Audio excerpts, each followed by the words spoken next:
Namaste दोस्तों, a very warm welcome to all of you to this another exciting episode of ये Diwali pharmacodynamics वाली। अब drug potency और efficacy तो discuss कर ही लिया पिछले एपिसोड में। अब इस एपिसोड में कुछ एग्जांपल्स के गो थ्रू करेंगे। Aspirin which is a non steroidal anti inflammatory drug is less potent, मतलब उसको आपको ज़्यादा डोज में भी देना पड़ेगा as well as less efficacious, मतलब इसका पीक रिस्पॉन्स जो होगा वो भी कम होगा as compare to morphine. Morphine को कम डोज में भी वो दर्द को दूर करेगी और मैक्सिमल इफेक्ट उसका ज़्यादा होगा।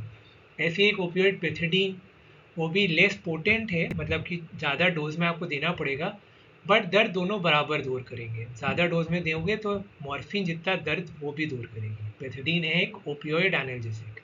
एन एल्जेसिक, एन मतलब एब्सेंस, एल्जीसिया मतलब पेन। फुरोसेमाइड बेसिकली क्या होता है, लूप डायरेटिक मैंने बताया था।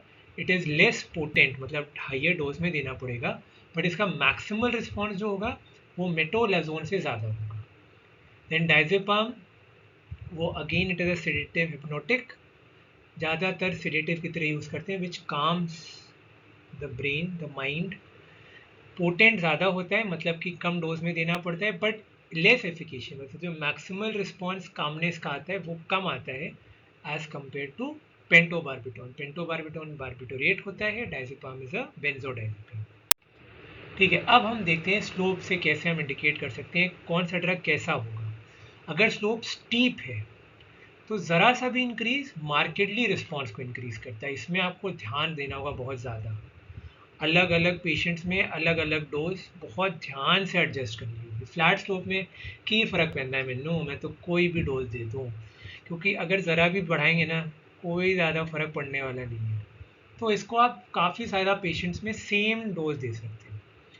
अब जैसे एग्जांपल इसका हम क्लिनिकल यूटिलिटी क्या है, hydralazine which is an anti hypertensive drug, hypertension के पेशेंट्स को हम देते हैं। वेसोडाइलेटर होती है, इसका स्टीप स्लोप होता है, तो इसके लिए हमको डोज का ध्यान रखना पड़ेगा। हाइड्रोक्लोरोथाइजाइड थायजाइड डायरेटिक होता है बट इसका फ्लैट होता है, तो की फ़र्क पैंदा है मैनू, मैं 12.5 दूँ कि 25 दूँ कि 50 दूँ, अगर हल्का भी इधर उधर डोज ज़्यादा कम हो गया तो ज़्यादा परेशान होने की ज़रूरत नहीं। ठीक, अब बात करते हैं थेरेप्यूटिक इंडेक्स की। This is the gap between the therapeutic effect dose response curve and adverse effect dose response curve. This defines the safety margin या थेरेप्यूटिक इंडेक्स। टाइल जो सबके फर्श में लगी होती है, ये क्यों इंपॉर्टेंट है, इसे आपको याद रखने में ईजी होगा।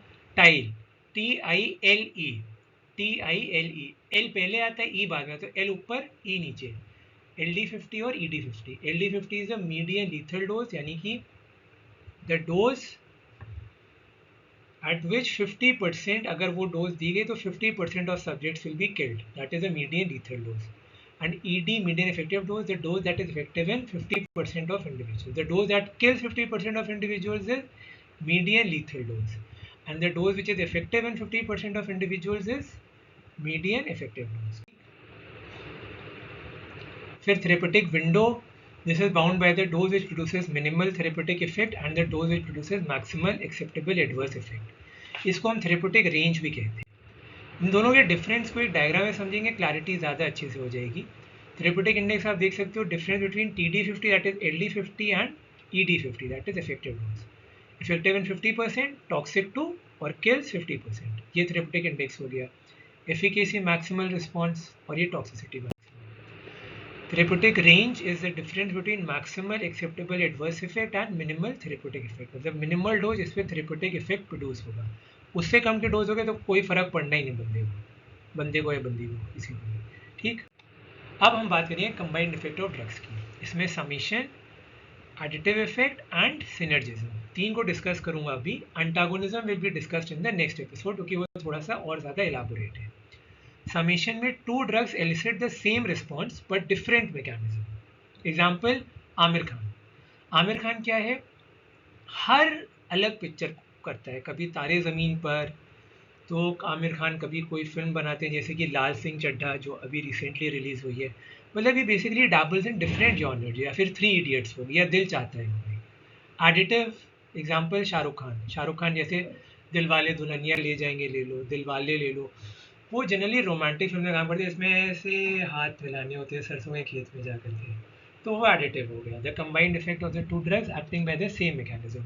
अभी आमिर खान शाहरुख खान से आपको कंठस्थ हो गया और लाइफ लॉन्ग याद रहना चाहिए, summation is Aamir Khan, additive is Shahrukh Khan. दोनों के इफेक्ट में effect of drug A plus B is equal to effect of drug A plus effect of drug B, मतलब एल्जेब्रिक सम टोटल दोनों का बराबर हो।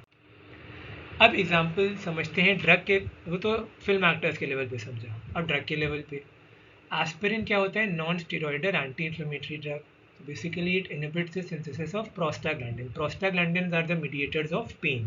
जो दर्द होता है वो प्रोस्टाग्लैंडिन्स की वजह से होता है।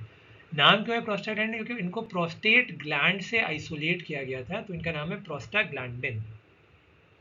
कोडीन क्या होता है? ओपियोइड होता है। It is an agonist at the mu opioid receptors. Mu delta opioid receptors होते हैं, ये म्यू पर एगोनिस्ट होता है। ये भी पेन रिलीफ करता है। देखा, दोनों पेन रिलीफ करें बट डिफरेंट मैकेनिज्म से।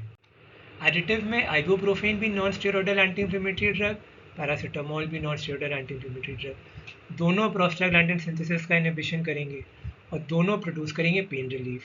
ठीक, लास्ट जो मैंने बता दिया एग्जाम्पल आप लोगों को, synergism effect of combination is greater than the individual effects of the components. Effect of drug A plus B is greater than the effect of drug A plus B. जैसे मैंने parkinsonism में बताया था, आपको याद होगा, लीवोडोपा को हमेशा हम कंबाइन करके देते हैं कार्बिडोपा या बेंसेराजाइड के साथ, क्योंकि कार्बिडोपा पेरिफेरल डोपा डीकार्बोक्सिलेज को इनहिबिट करके पेरिफेरल मेटाबॉलिज्म रोकता है। तो फिर इसका फायदा क्या होता है? More amount of levodopa enter into the brain which is converted into dopamine. So that's all for today. See you all in the next episode, जहाँ पर हम ड्रग एंटागोनिज्म डिस्कस करेंगे। तब तक के लिए this is Karan Kumar signing off. Bye bye.